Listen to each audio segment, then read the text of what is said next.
People pleasing, ADHD, and the holidays. Let's talk about it. Believe it or not, the holiday season doesn't have to feel like a marathon of packed, stressed schedules and obligations and a whole bunch of quote unquote shoulds all the time. In fact, it is possible that this season can be one filled with joy and rest and connection and fun. Now, for many of us with ADHD, however, the trap of people pleasing often gets in the way of that latter option where we genuinely enjoy the season. So today, we're focused on minimizing those people pleasing patterns. In episode 330 of the I'm Busy Being Awesome podcast, we are diving into a step-by-step holiday survival guide that provides practical scripts, clear boundaries, and permission to honor our time and our energy so we can actually enjoy the season in a way that's aligned for us. You in? Let's go. Hey everybody, welcome back to the podcast. I am very curious, how did your people-pleasing inventory go over the past week? So, as a quick reminder, last week on episode 329 of the podcast, we explored the why behind people-pleasing, why it shows up so strongly for so many of us with ADHD brains. And we talked about topics like rejection sensitivity and the automatic yes and big emotions and masking. And toward the end of that episode, I shared a simple people-pleasing inventory to help us start spotting our patterns. Because when we can spot those patterns and recognize which people-pleasing behaviors often keep us stuck, it's so much easier to figure out what supports we need, where to put them in place, and that's exactly what we're covering today. So if you missed last week's episode, no worries, this one does stand on its own. But if you want deeper context, if you really want to understand the why behind people pleasing, definitely circle back to 329. I will link to it in the show notes for that why.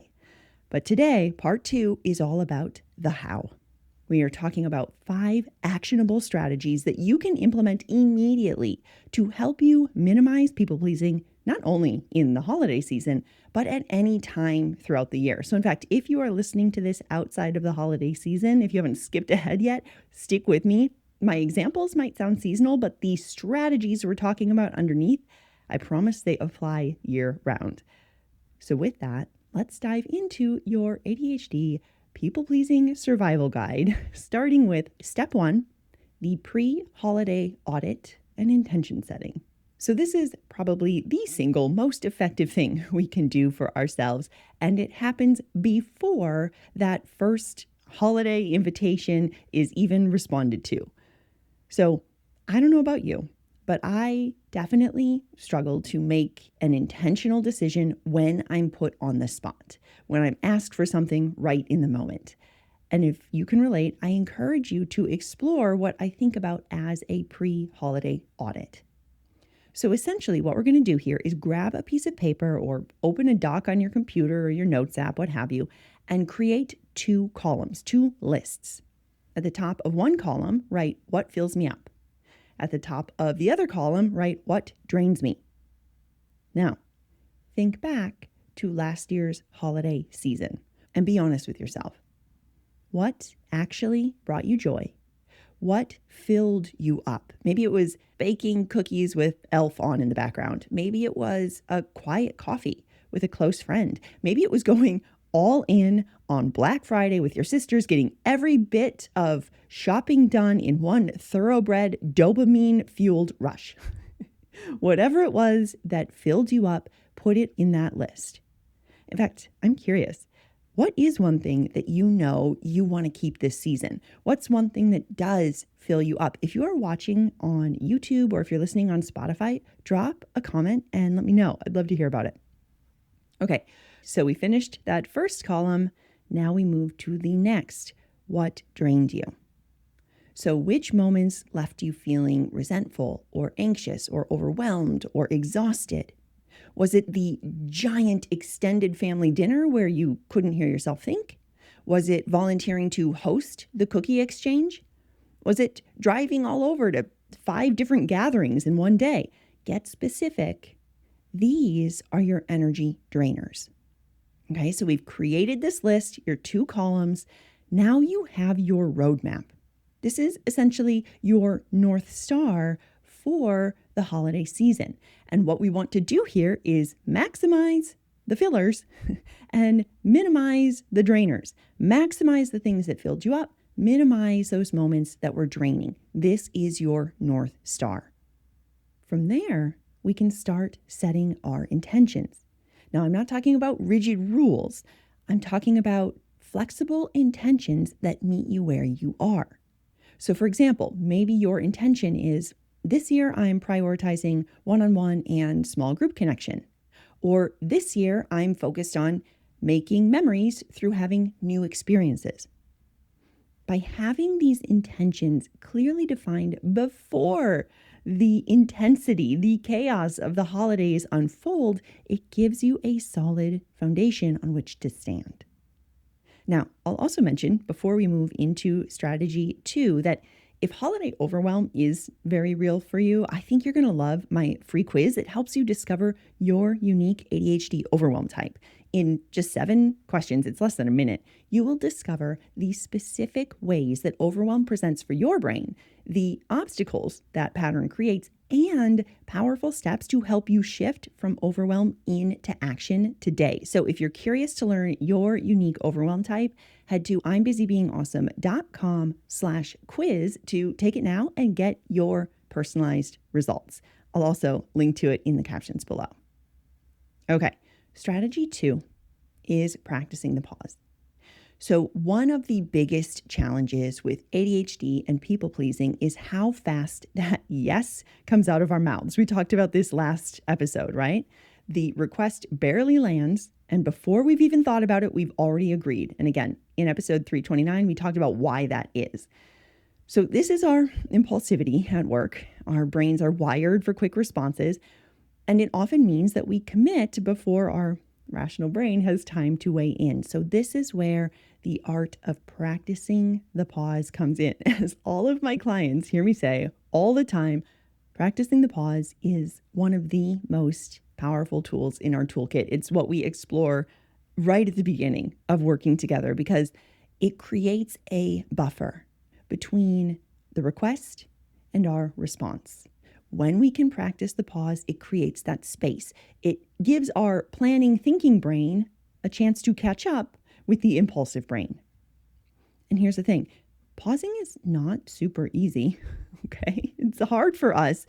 There's a reason why so many of us struggle with pausing. It takes practice. That's why I literally call it practicing the pause. So with that in mind, I find it incredibly helpful, especially in busy seasons, to have scripts that are ready to go for when requests or invitations come in and we'd otherwise feel pulled to immediately say yes. So I'll offer a few of my favorites that you can take on and just use or adapt to fit your situation. So the first is using your calendar. So if somebody asks or invites you to something and you're not sure, we want to practice the pause, and we could say something like, thank you so much for thinking of me. Let me check my calendar and get back to you. I'm not sure what I'm doing on that day. Okay? This is polite, it's professional, and it gives you the time to actually check your schedule and see if you have the time, the capacity, and an actual desire to do the thing, whatever the invitation is. An alternative to that is a family check-in script. Okay, so that might sound like, oh, that sounds lovely. I just need to check with my partner or my family, and I'll let you know. And of course, you can replace family or partner with any person, your roommate, your cat sitter. It doesn't matter. The point isn't who you're checking with. It's creating space before you respond. And then finally, I really love to offer something like, oh, thanks for thinking of me. I appreciate the offer. I've been feeling a bit stretched thin, so I'm just going to pause and make sure I have capacity before I fully commit. Can I get back to you tomorrow? So this one I think is really powerful because it's helping give context around how you're feeling. And I think this can be a really impactful one, especially in safe spaces where you are practicing saying no and letting down that need to people please. So that one might feel a little bit of a stretch. That's okay. Practice it first with people who you know are there to support you.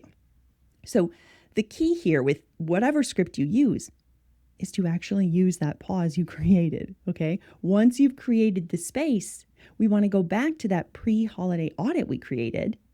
Look at your energy givers, look at your energy drainers, check your intentions, and using that to help you decide whether you agree to this event or this opportunity from a place of calm instead of this panicked people pleasing. And honestly, that practice alone can be so transformative. When we can slow down and give ourselves that space, we stop defaulting to the automatic yeses. We start choosing yeses that actually align with what we want. And that brings us right to the next challenge, which is perfectionism. So strategy 3, I call the good enough manifesto. Okay, so perfectionism. We meet again. I mean, if people pleasing has an evil twin, I am telling you, perfectionism is it. For so many of us, saying yes isn't just about trying to keep the peace. It's also about making sure everything goes perfectly, looks flawless, runs flawlessly, is flawless. Because somewhere in our brain, we've decided that anything less means that we've failed. So not only do we want to make sure that everyone is happy and we smooth everything over from the people-pleasing angle, but then also we want to make sure that we're doing things perfectly by taking it all on. And let's be real, this is exhausting. So this holiday season, I officially invite all of us to adopt this good enough manifesto. And here's what it looks like. The house doesn't need to look like a magazine spread. Good enough is cleanish and cozy. We don't have to cook a 7-course meal from scratch. Good enough is maybe making one main dish and asking everyone else to bring the sides. We don't need the absolute, perfect, life-changing gift for every single person. Good enough, it's something they're interested in and it fits the budget and it doesn't trigger some month-long stress spiral, okay? Now, we're not lowering the bar. That's what some of your brains might be thinking. We're not lowering the bar. We are releasing ourselves from what is otherwise an impossible goal, an impossible bar to reach. So let's let go of this imaginary standard of what we think the holidays, quote unquote, should look like. I promise you, people aren't going to remember whether your napkin rings matched your centerpiece. I don't even have a centerpiece. Or if you have napkin rings at all, right? No one's going to remember this. They're going to remember how they felt when they were with you. So the next time you feel yourself slipping into that perfectionist spiral, I invite you to pause, take a breath, remind yourself, good enough is the new perfect here. Okay. Strategy 4, recharge. So here's the thing. This isn't the case for everyone.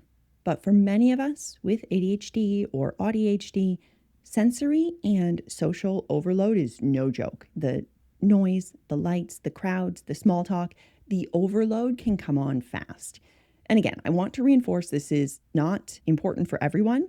Some of us are people who get really recharged from big outings, big social interactions, big events. And if those types of situations do fill you up, that's amazing. Okay. You can probably ignore strategy 4. But for those of us who do tend to tip onto the other side of that, where we feel more drained, more overstimulated by a lot of that sensory input, this 4th strategy is a really important one. So we want to make sure that we're not walking into these big events without some kind of recharge plan in place. Because honestly, if we do, it's a bit like, I'm trying to think of an example. It's a bit like heading out on a hike without water, okay? Like you can do it, but it's not going to be fun. It's not going to be enjoyable. You probably won't want to do it again. So this is where the recharge strategy comes in. It has 2 parts. It has a time limit and a reset plan.